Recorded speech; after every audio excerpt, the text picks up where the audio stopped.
My name is Alex Cecilio. I'm a graphic artist, and I'm going to show you how to make a clipping mask in Photoshop. So what I'm going to do is I'm going to draw two shapes. I'm going to draw a circle, and I'm going to draw a rectangle. And I'm going to make them two different colors. Let's make them contrasting colors. So what a clipping mask does is it gets rid of part of a shape and makes it look like it's been defined as part of another shape.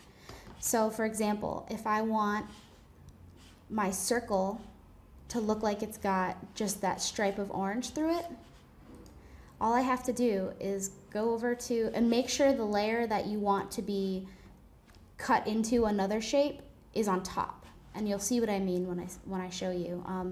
You're going to go to the shape that's on top. You're going to hold down Control and click, or you can right click. And you're going to select Create Clipping Mask.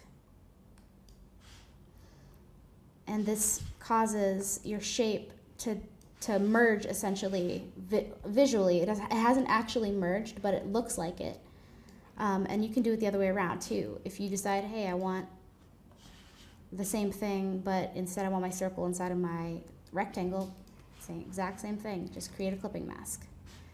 And it's just one thing to remember, make sure that that layer is on top, because otherwise it's not going to look the way you want it to. My name is Alex, and this is how you create a clipping mask in Photoshop. Thank you.